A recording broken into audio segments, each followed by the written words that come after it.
గాలిమేడలో metro గారడి అసలు ఏమాత్రం అసలు నగరం అనేది ఉనికిలో లేనటువంటి ఒక ఊహాజనిత నగరంగా ఉన్నటువంటి ఫ్యూచర్ సిటీకి మెట్రో వేస్తానంటూ ప్రభుత్వం చెప్పడం, ముఖ్యమంత్రి రేవంత్ రెడ్డి ఆ మేరకు ఆదేశాలు జారీ చేయడం, దానికి సంబంధించినటువంటి పనులు మొదలుపెట్టాలని అధికార యంత్రాంగానికి చెప్పడం చూస్తుంటే పూర్తిగా హాస్యాస్పదంగా ఉంది.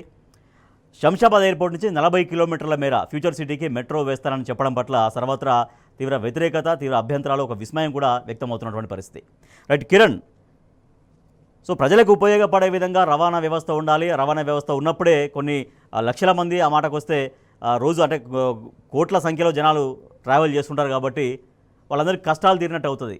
కానీ అసలు జనమే లేని, అసలు నివాసాలే లేని, అసలు ఇండ్లే లేని, నగరమే లేనటువంటి ఒక ఫ్యూచర్ సిటీకి మెట్రో అనడం పట్ల ఎటువంటి ఒపీనియన్స్ వ్యక్తమవుతున్నాయి?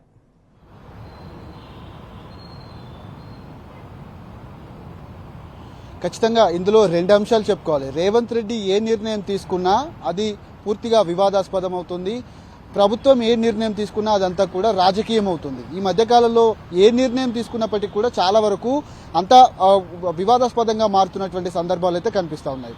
హెచ్సియు వివాదం ప్రస్తుతానికి సమసిపోయిందని అనుకున్నప్పటికీ కూడా ఇప్పుడు ఫ్యూచర్ సిటీకి మెట్రో రైళ్లు ప్రతిపాదన తీసుకొచ్చారు. అటెన్షన్ డైవర్షన్ పాలిటిక్స్లో భాగంగా ఇదంతా కూడా తాను కొంత ముందుకు వెళ్తున్నట్టుగా మనకు అర్థమవుతుంది.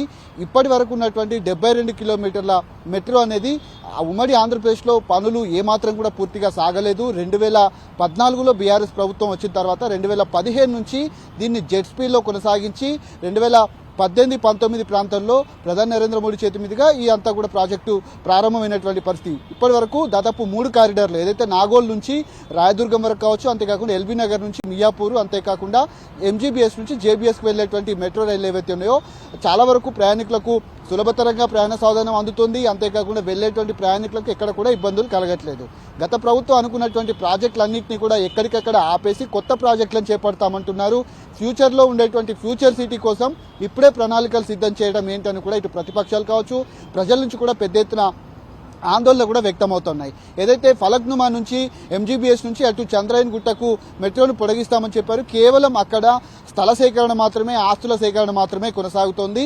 ఇంకా అక్కడ మెట్రో రైల్ పిల్లర్లకు సంబంధించినటువంటి ప్రాజెక్టు కూడా ఇంకా పూర్తిగా పట్టాలెక్కినటువంటి పరిస్థితులు కనిపిస్తూ ఉన్నాయి. ఇక నాగోల్ నుంచి శంషాబాద్ వరకు ఆ మెట్రో రైలును పొడిగిస్తాము, అక్కడి వరకు మెట్రో రైలు అందుబాటులో ఉంటుంది, కొన్ని కారిడార్లను కూడా సిద్ధం చేస్తామని కూడా చెప్పారు. ఏదైతే ఎల్బీ నగర్ నుంచి హయత్ నగర్ వరకు కావచ్చు, అంతేకాకుండా అటు అబ్దుల్లాపూర్ మెట్రో వరకు కూడా మెట్రో రైలును పొడిగిస్తామని కూడా చెప్పారు. గత ప్రభుత్వంలో ఏదైతే రాయదుర్గం నుంచి శంషాబాద్కు వేసాడు, ఎందుకంటే చాలా మంది ఐటీ ఎంప్లాయీస్ కావచ్చు, అటువైపు ఉన్నటువంటి నార్త్ సిటీ నుంచి వెళ్లేటువంటి వాళ్ళందరూ కూడా సులభతరంగా ఉంటుంది, సౌకర్యంగా ఉంటుందని కూడా రాష్ట్ర ప్రభుత్వం అప్పుడు ఇప్పటికీ అనేక ఆరోపణలు వస్తున్నాయి ప్రభుత్వం పైన. ఏ కార్యక్రమం చేసినా కూడా దాంట్లో ఏదో ఒక కుంభకోణానికి పాల్పడుతుందనేది. సో నిన్న మొన్న కూడా హెచ్సియు భూముల విషయంలో కూడా బీఆర్ఎస్ వర్కింగ్ ప్రెసిడెంట్ కేటీఆర్ దాంట్లో 10,000 కోట్ల స్కామ్ జరిగిందనేది ఆయన కూడా బయటపెట్టారు. అంటే ఇట్లా ఏదైనా ప్రాజెక్టు జరిగితే జన ఉపయోగం కోసం కాకుండా సొంత లబ్ధి కోసమే ఇటువంటి నిర్ణయాలు, ప్రజలకు ఉపయోగపడనటువంటి నిర్ణయాలు తీసుకుంటున్నటువంటి ఆరోపణలు ఇప్పటికే ఉన్న నేపథ్యంలో దీన్ని కూడా ఆ కోణంలో ఎట్లా గమనిస్తూ ఉన్నారు?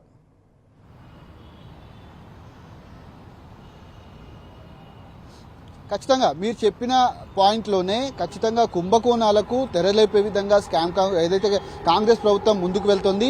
ఈ ప్రాజెక్టులు చేపట్టాల్సినటువంటి ప్రాజెక్టులకు దాదాపు 24,269 కోట్లు ఖర్చు అవుతుంది అని ఇప్పటికే పలుమార్లు కేంద్ర ప్రభుత్వానికి లేఖలు రాశాము, విన్నవించాము. ఖచ్చితంగా ప్రాజెక్టులు వచ్చే వరకు అధికారులంతా కూడా కేంద్ర ప్రభుత్వం పైన ఒత్తిడి తేవాలి, వాటన్నిటిని కూడా ఫాలోఅప్ చేయాలంటూ కూడా నిన్న సీఎం రేవంత్ రెడ్డి ఇచ్చినటువంటి ఆదేశాలు ఏవైతే ఉన్నాయో ప్రాజెక్టులకు సంబంధించినటువంటి అంశాల్లో కనీసం ఒక డిపిఆర్ లేదు, ఒక ప్రణాళిక లేదు, ముందస్తు చర్యలు కూడా ఎక్కడ కూడా కనిపించట్లేదు. కేవలం అధికారులు చెప్తున్నారు, ఈయన ఒత్తిడి చేస్తున్నాడు తప్ప ఎక్కడ కూడా ప్రాజెక్టుల ముందు దశలోకి వెళ్లట్లేదు అనేది కూడా కొంత ఆరోపణలు అయితే వినిపిస్తూ ఉన్నాయి. ఇప్పటి వరకు బీఆర్ఎస్ ప్రభుత్వం దాదాపు 2 సంవత్సరాల నుంచి కూడా కాంగ్రెస్ ప్రభుత్వం వచ్చినప్పటి నుంచి ఏ ఒక్క ప్రాజెక్టు కూడా పట్టాలెక్కలేదు. కానీ బీఆర్ఎస్ ప్రభుత్వం ఉంటే గనక కొంత పనులు అనేది వేగవంతం అయ్యేటువంటి అవకాశాలు ఉన్నాయని కూడా అటు ప్రతిపక్షాల నుంచి కావచ్చు, ప్రజల నుంచి కూడా వ్యక్తమవుతున్నటువంటి పరిస్థితి. హైదరాబాద్ ట్రాఫిక్ అంటే ఎంత మేర ఉంటుందో మనం అర్థం చేసుకోవచ్చు.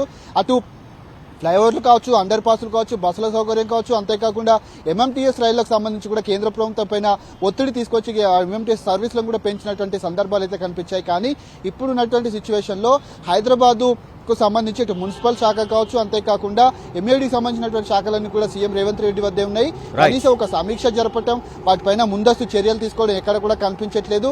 కేవలం వీటిని ఏర్పాటు చేసేటువంటి అవకాశాలు లేనట్టుగా ముందస్తు చర్యల్లో భాగంగానే వీటన్నిటిని కూడా కొనసాగిస్తూ ఉన్నారు. కానీ ఎక్కడ కూడా ప్రాజెక్టులు పట్టాలెక్కినటువంటి సందర్భాలు అయితే కనిపిస్తున్నాయి. దీనిపైన రాబోయేటువంటి రోజుల్లో ఎలాంటి చర్యలు తీసుకుంటారనేది మాత్రం మనం వేచి చూడాలి.